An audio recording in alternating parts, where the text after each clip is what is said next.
David, I think something's wrong with me. I whispered those words to my grandson as I gripped the kitchen counter, fighting off another wave of dizziness. For months, I'd been getting weaker and more confused. Everyone said it was just age catching up with me. Everyone except David. Grandma, this doesn't feel right, he said, studying my face with the intensity he usually reserved for chemistry problems. What happened next changed everything I thought I knew about my own life. The person who was supposed to care for me most had been lying to me for months. Someone I trusted completely was hiding something so dark, so calculated that when the truth finally came out, it shattered everything. I heard what you said last night, David told me one afternoon, his voice shaking. When you thought I couldn't hear you, the pills I took every morning, the meals prepared with such loving care, the gentle voice reassuring me that everything would be okay. None of it was what it seemed. This is the story of how my grandson uncovered a secret that was hiding in plain sight, how someone who claimed to love me was planning something I never could have imagined, and how sometimes the most dangerous predators are the ones who tuck you into bed at night. But you need to understand how this all began, because evil doesn't announce itself with fangs and claws. It comes disguised as devotion. Before we continue, please leave a comment telling us where you're watching from and subscribe to the channel. We're creating a community of incredible women who know that our best chapters can happen at any age. Now, back to the story. My name is Helen Johnson, and for 40 years, I ran Lincoln Elementary School in Springfield, Missouri. I could handle screaming parents, budget crises, and 300 students without breaking a sweat. At 71, I still balanced my own checkbook, drove myself everywhere, and kept a garden that made my neighbors jealous. Then everything changed on a Tuesday morning in March.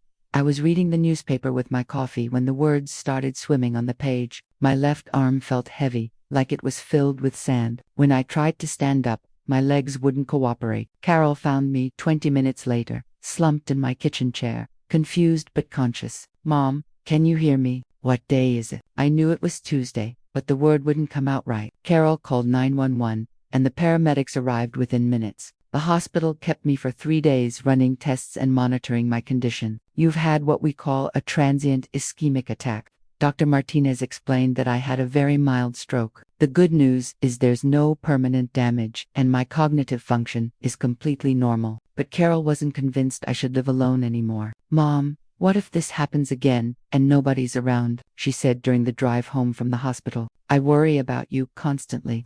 Carol was my only child, 45 years old, with kind eyes and a gentle way of speaking that had always made her the center of my world. She'd been struggling since her divorce 6 months earlier, working part-time at a dental office and living in a tiny apartment that barely fit her furniture. The doctor said it was very minor, sweetheart. I'm supposed to take an aspirin daily and watch my blood pressure. That's all. I know, but I'd feel so much better if someone was keeping an eye on you, just for a few weeks, until we're sure everything's stable. The concern in her voice melted my resistance. Carol had always been the caring one, the daughter who remembered birthdays and called just to chat. If she was worried, maybe I should be, too.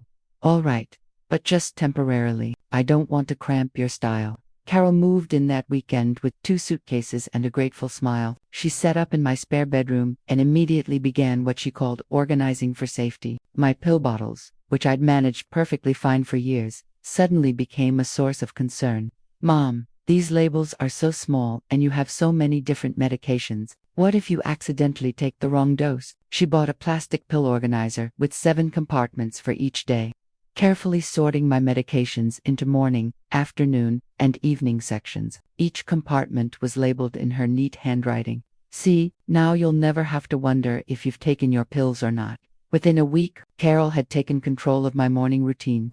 Let me handle the coffee. Mom, you just relax and watch your morning shows. Part of recovery is not stressing about little things. My checkbook disappeared from the kitchen counter where I'd kept it for decades. I put it somewhere safe, Carol explained when I asked. We don't want you accidentally paying bills twice or forgetting to pay them completely. Brain injuries can affect financial judgment, even minor ones. She convinced me to sign papers giving her temporary power of attorney for medical decisions. It's just a precaution. Mom, if you have another episode and can't communicate, I need to be able to make medical choices for you. It's what Dad would have wanted. The mention of my late husband always settled any argument. Frank had died 3 years ago, and Carol knew I still missed his guidance on important decisions. By the end of the first month, Carol controlled my medications, my meals, my medical appointments, and my finances. Each change had seemed reasonable when she suggested it, but looking back, I'd handed over my entire life piece by piece. That's when the symptoms started getting worse. I began waking up exhausted every morning.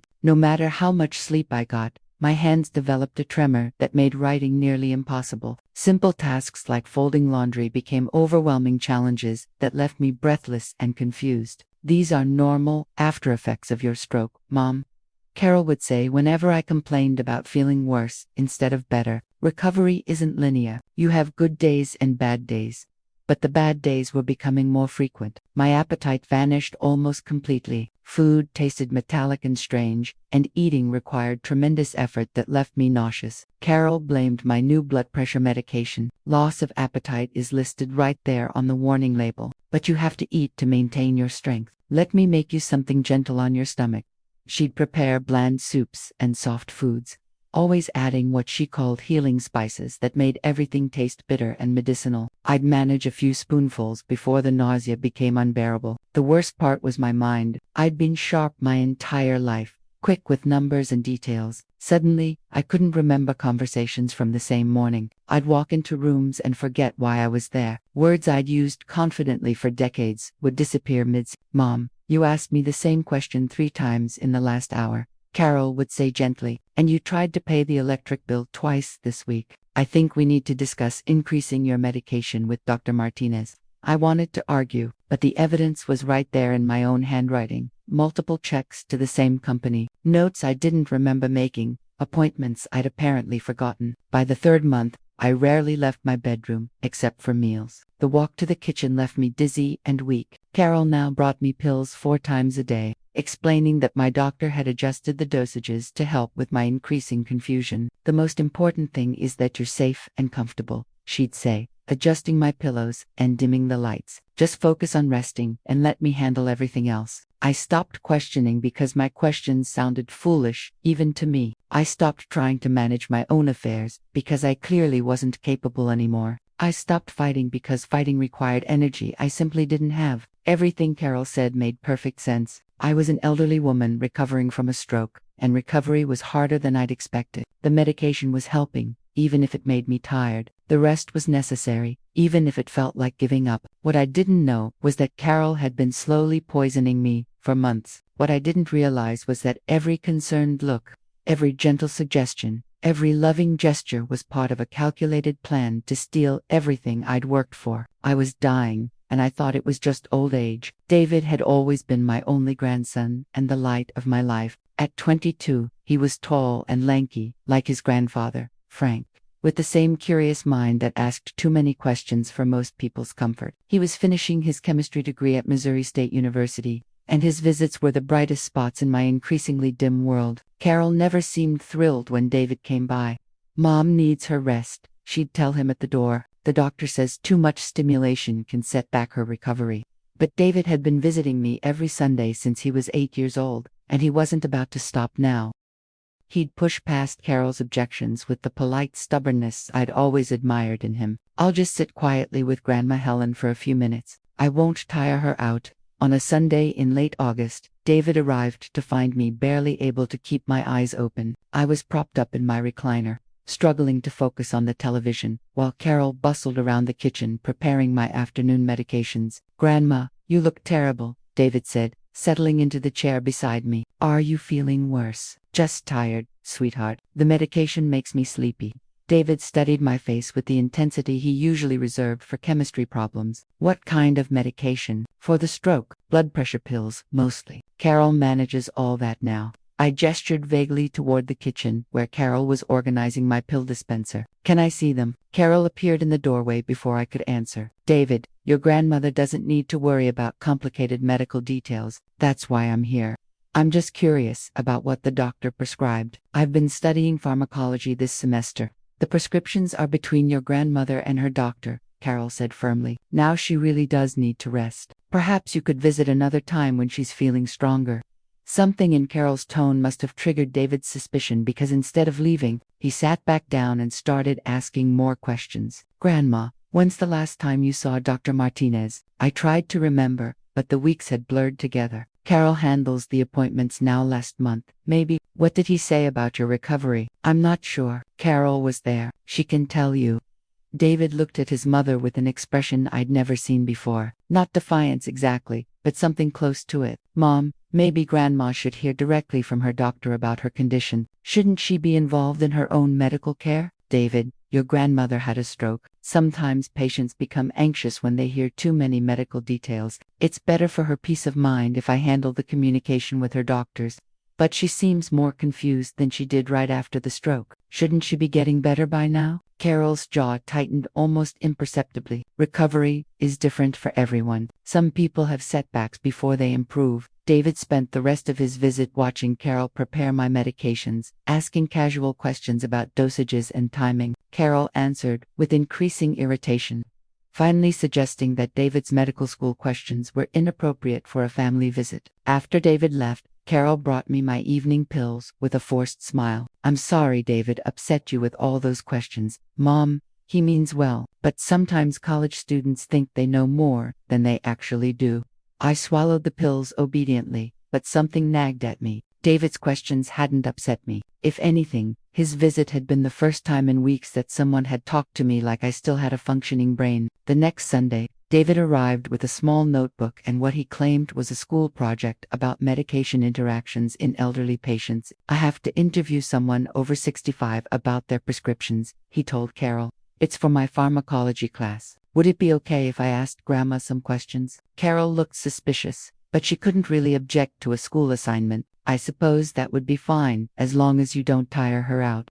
David sat beside me with his notebook open. Grandma, can you tell me what medications you're taking and when you take them? I tried to remember, but my mind felt wrapped in cotton. There are so many now. Carol organizes them for me. Can you describe how you feel after you take them? Any side effects? Tired. Always so tired. And my hands shake sometimes. David wrote everything down carefully. Do you remember feeling this way before your stroke? No, I felt fine before. Well, normal for my age. And the medications help with your blood pressure? I think so. Carol says they do.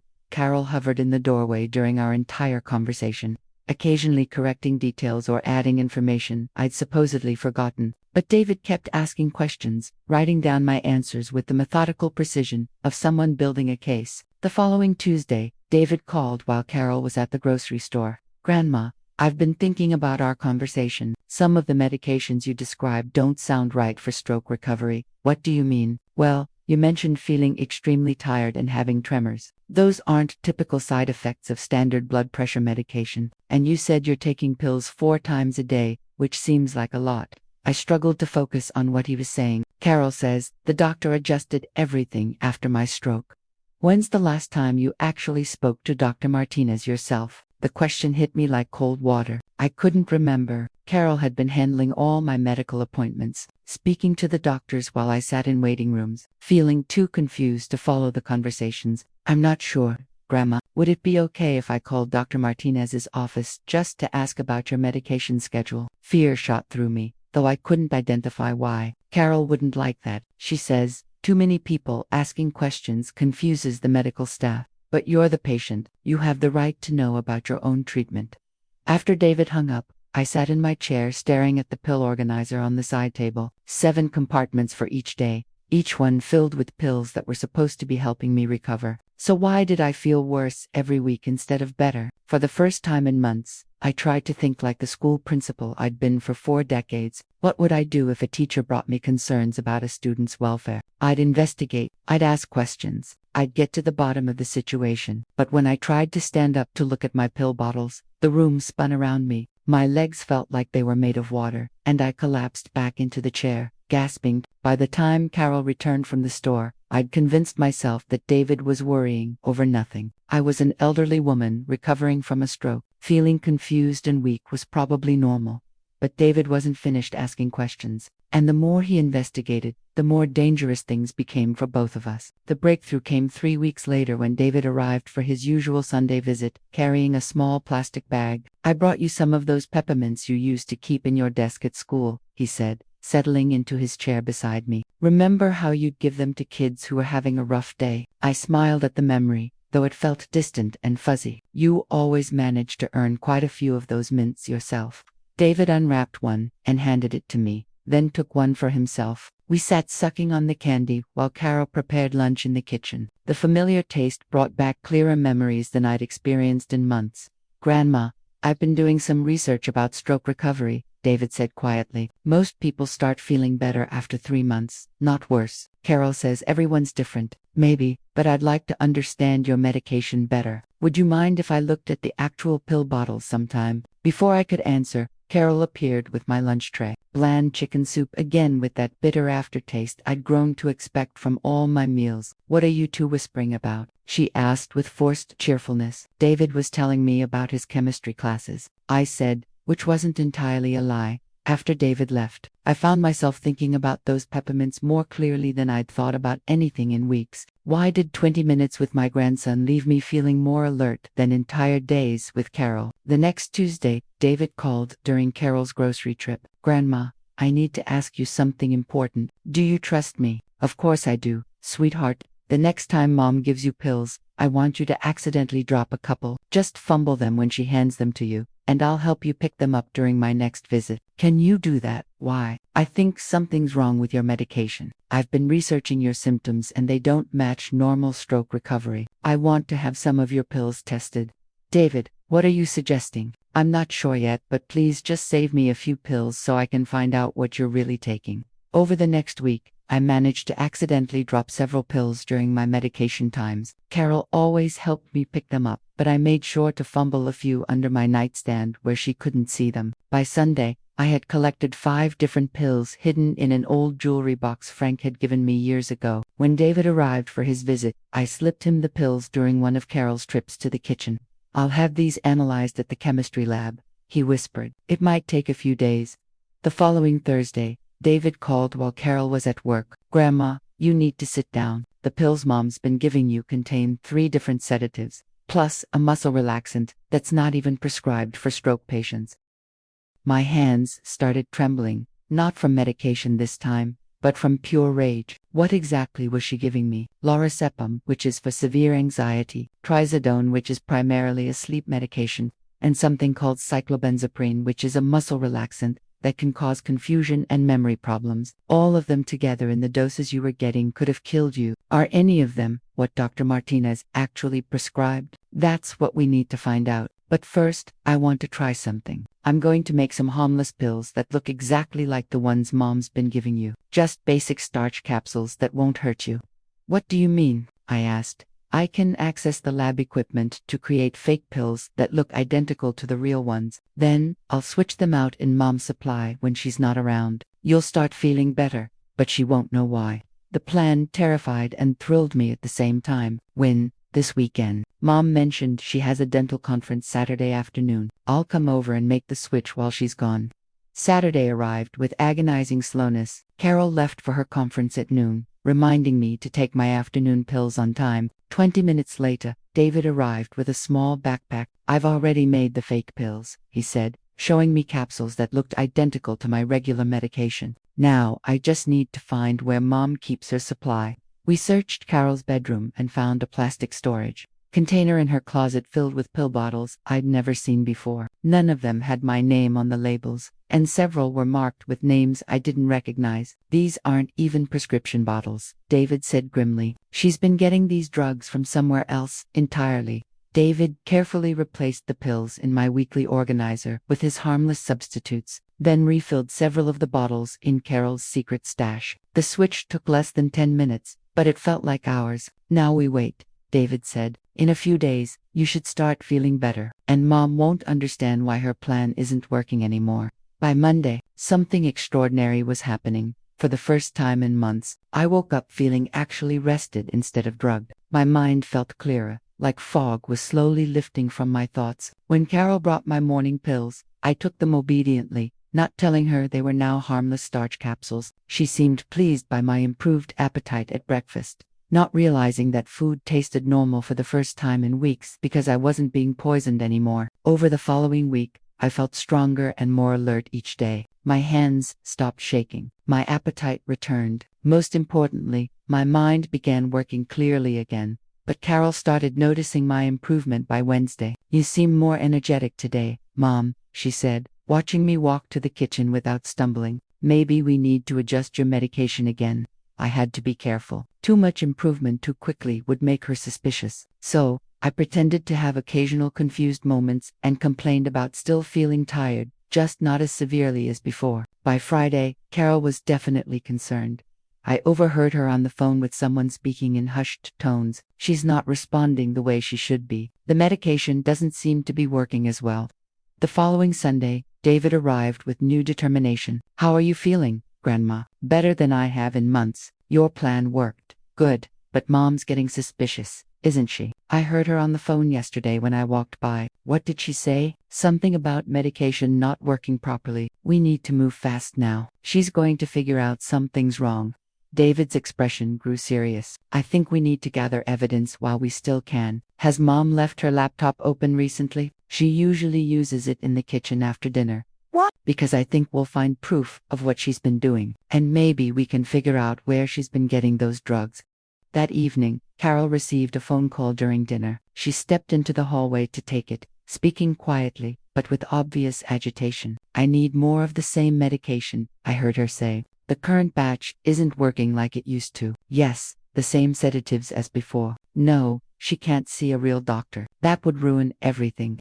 David caught my eye and pointed toward the kitchen, where Carol's laptop sat open on the counter. While she continued her conversation, David quickly accessed her computer. What we found made my blood run cold. Carol's browser history showed searches for how long do sedatives take to kill the elderly, inheritance laws when a parent dies, and signs of natural death in stroke patients. Her email contained conversations with someone named Rick Martinez about obtaining prescription drugs without prescriptions. But worst of all was a document she'd created titled Timeline, Mom's Decline, with entries dating back to her move-in date. Week 1. Established medication control. Started with low doses to avoid suspicion. Week 6. Increased dosages. Mom showing expected confusion and weakness. Week 12. Added muscle relax. Financial transfers proceeding smoothly. Week 16. Mom completely dependent. Will signing completed successfully. The final entry was dated just 3 days ago. Week 18. Medication effectiveness declining. May need to switch to stronger compounds or alternative methods. David quickly photographed the screen while I kept watch. Then he found Carol's Facebook messages with someone named Rick.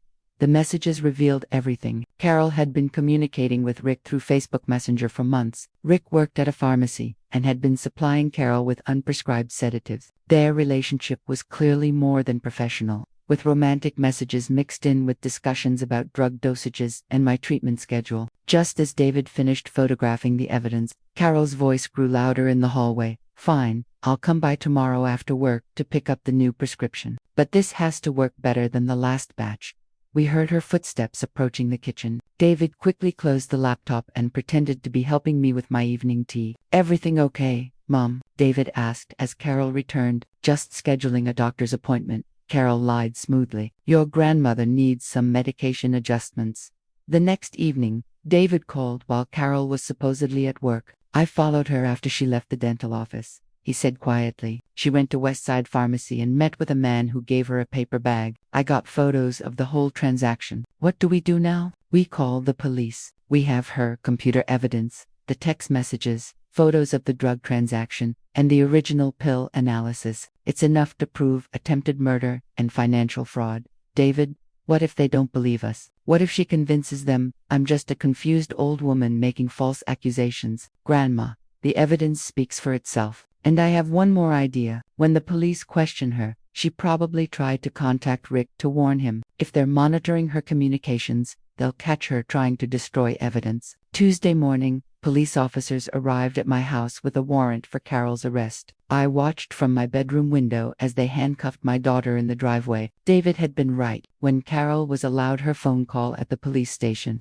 she immediately tried to warn Rick to dispose of the drugs and delete their messages. But the police were already monitoring her communications and had arrested Rick at the pharmacy an hour earlier. When faced with the overwhelming evidence, Carol initially tried to fight the charges, but after months of failed plea negotiations, her trial lasted only 4 days. Carol's computer evidence, the Facebook messages with Rick, David's photographs of the drug transaction, and the pill analysis all painted a clear picture of systematic poisoning and financial fraud. The prosecution proved that Carol had stolen over $60,000 from my accounts while gradually increasing sedative dosages with the intent to cause my death. Rick testified against her in exchange for a reduced sentence, admitting he'd supplied the unprescribed drugs and helped plan the timing of my natural decline. Carol was sentenced to 15 years in prison for elder abuse, financial fraud, and attempted murder. Rick received 5 years for his role in the conspiracy. 6 months later, I sat in my kitchen with David,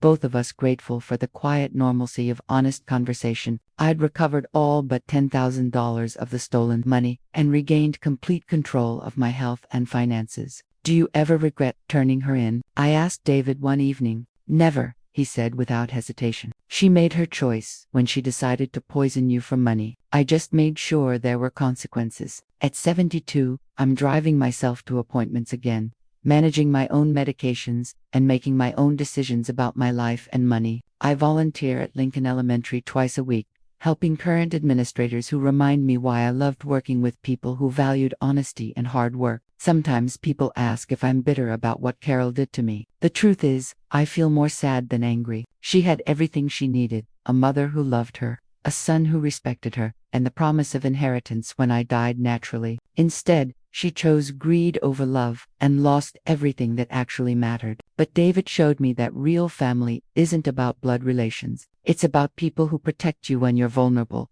who choose what's right over what's easy. And that's a lesson worth more than all the money in the world. So, that's my story. I'd love to hear what you think. Was I naive for not recognizing the signs of poisoning earlier? Or is it natural to trust the person caring for you? Let me know in the comments and subscribe for more stories like mine.